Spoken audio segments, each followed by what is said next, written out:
Hey there YouTube, Mrlubufu, super mega ultra sick, but because of that, or so naturally because of that, there had to be some Gatecrash spoilers, and these are actually kind of big ones. Um, so this guy in Sioux Falls, South Dakota, I believe, posted a Craigslist ad with some cards from Gatecrash.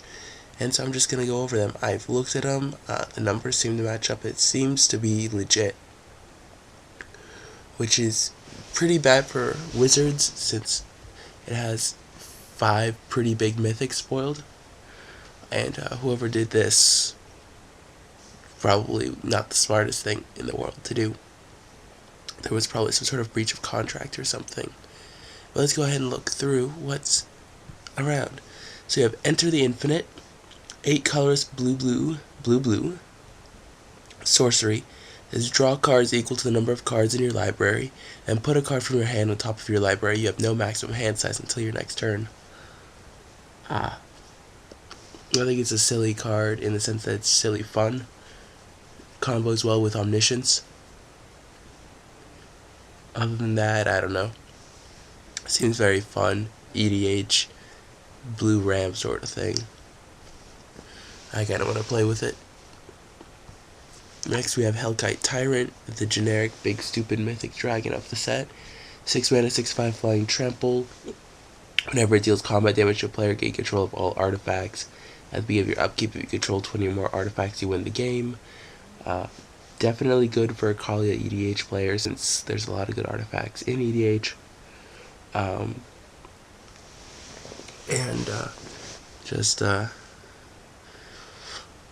It's the big stupid mythic dragon of the set.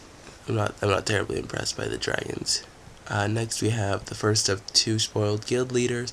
We have Aurelia, the war leader, 2 colors, red, red, white, white. It's a 3/4, find vigilance, haste. Whenever it attacks for the first time each turn, untap all creatures you control. After this phase, there's an additional combat phase. The fact that it's just a 3/4 makes it kind of lame. Restoration Angel could block it pretty easily, and yeah, that's a thing. Other than that, it's an angel, it's a limited bomb.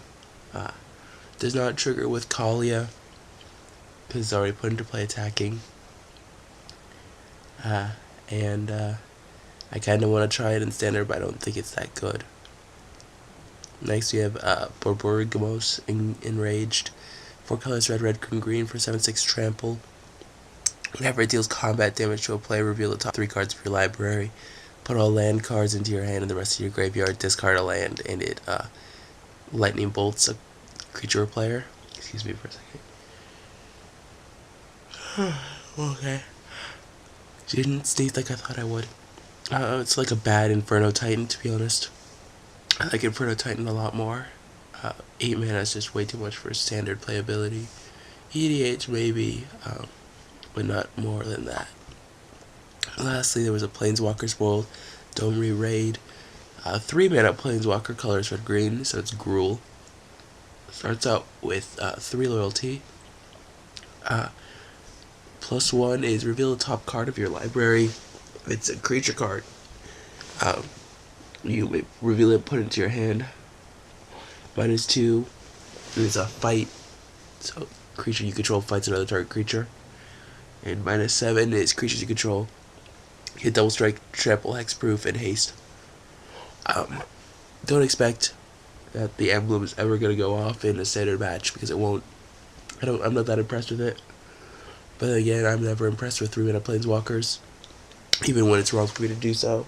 Like my opinion, when Liliana was first spoiled of the Veil, I thought it was going to be bad and actually proved to be quite powerful. This one, if you have the right deck where you're just playing big creatures, it might be okay. But even still, it's like a 3 mana removal spell. You have to have creature heavy deck, which doesn't seem. I don't like it, to be honest. I think it's a good idea. Having a Gruul Planeswalker is pretty nice. But having a Gruul, and then we're gonna have a Boros, probably with Gideon. It's gonna be interesting. Anyway, that's it. Thank you guys for watching. Rate, comment, subscribe. I'm gonna go sleep now.